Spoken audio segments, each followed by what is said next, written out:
as these come down, it becomes easier to make a living marketing to a niche, right? There are artists, there are film producers, there are people out there that have very small niches and they're making a living. I know a guy who does nothing but sells Swedish music. Not Swedish pop, but like Swedish folk music. And he's doing just fine, really fine. So, and again, this is kind of dated, but this is a real good example of something that was marketed to a niche and has blown up. What's a better example of a film that did this recently? Sorry, did you say Borat? Yeah. I love that. It's not what I was thinking about. I love that example because Borat was something that started as an HBO show, right? And you know, through Sexy Time and all of the other funny things that he said, it grew. But that became a big kind of mainstream thing. I'm thinking of something else that was a small niche-based film that blew up, had similarly offensive themes to Borat, but not quite as offensive, and a cute little girl who dances. Little Miss Sunshine, right? This was a movie that took 10 years to make by a bunch of MTV film directors, right? Now, have you all seen Little Miss Sunshine? Right? So, do you think that these people were psyched to be directors for videos that were shown on MTV? Given this theme of Little Miss Sunshine? They're miserable, right? Just like T.S. Eliot, just like Faulkner sorting the mail. These people did it to create their art. They made, does anybody know how much Little Miss Sunshine cost to make? $2 million, okay? It was bought by, I'm blanking on the name of the studio that bought it, for $8 million. Right? And it's made about $400 million now, right? And it did that because it started in a niche. It started in the, we don't really have an art theater here in New Orleans, but lots of cities do. Place where, I'm sorry? There's the one in Canal Place. Okay. Shows indie. Yeah, right. So movies that just start out in these little niches, and how do they grow? How does it happen? What's yeah, right? So it's so good, it's so compelling. Little Olive was so cute that you end up telling people about it, and it begins to grow. Ani DeFranco is another example. Her star has started to fade a little bit in recent years, but she is someone that was, selling CDs out of her car.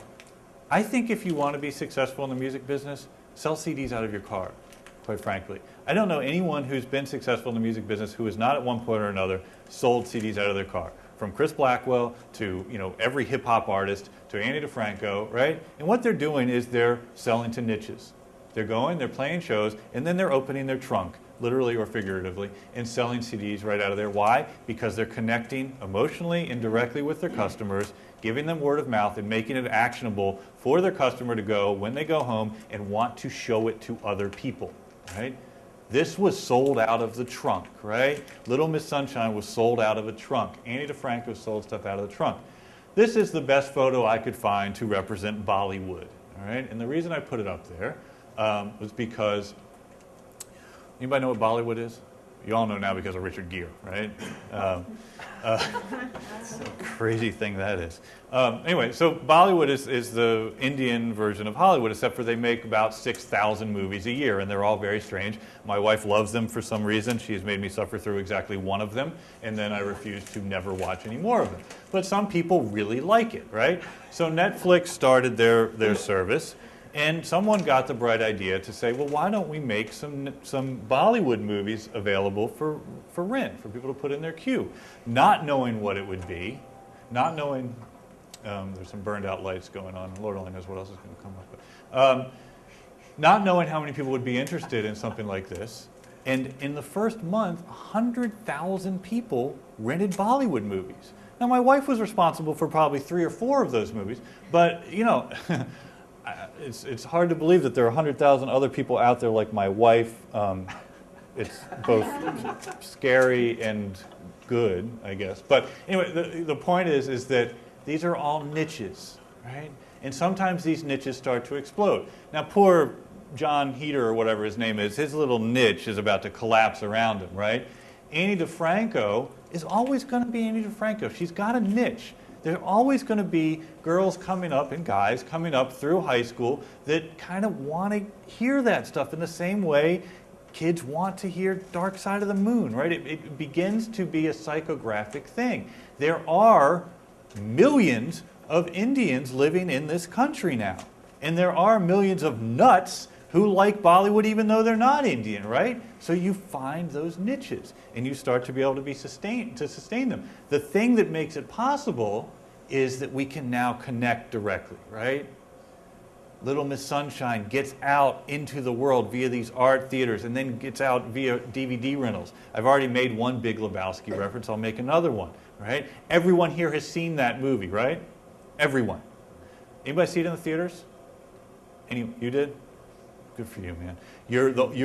That's about the right proportion. There are, what, 30 people in here? 1 out of 30 saw it in the theaters, and everyone saw it on DVD. What would have happened pre-DVD? It would have gone away.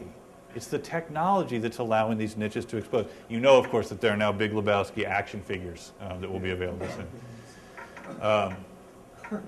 Okay, so the more developed these markets get, the more diverse they can become. Right? You get producers with a ton of latitude to educate their artists. I think of David Lynch, right? One of my favorite movie makers. He is someone that educates his audience. I remember distinctly being in 11th grade and going to see Blue Velvet and just being like, what in God's name is going on, right? Now I look at Blue Velvet and it makes perfect sense to me. And I don't think it's because I'm smarter. I think it's because David Lynch has dragged kicking and screaming audiences and raised the level of discourse via his continued movies, his talking, and this is what goes on with artists too. If someone was to play, the new Def Jux record back in time 10 or 15 years ago, when people were listening to Run DMC, it wouldn't have made sense. Right? And now it makes sense because the artists have educated us going through these niches. The economic growth allows us to specialize and get more sophisticated. It allows people like John Cage to win Genius Awards, right? It allows people like Ornette Coleman to be awarded I always screw this up, a Pulitzer Prize, and before that a Lifetime Achievement Award for the Grammys. I don't know how many of you all have listened to Ornette's music. I hope all of you. Yes, sir. Or you just shout out for Ornette.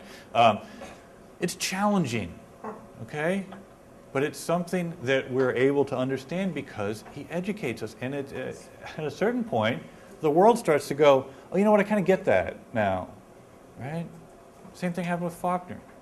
I kind of get As I Lay Dying now. But it takes time. And you can only get that time through a well-developed market.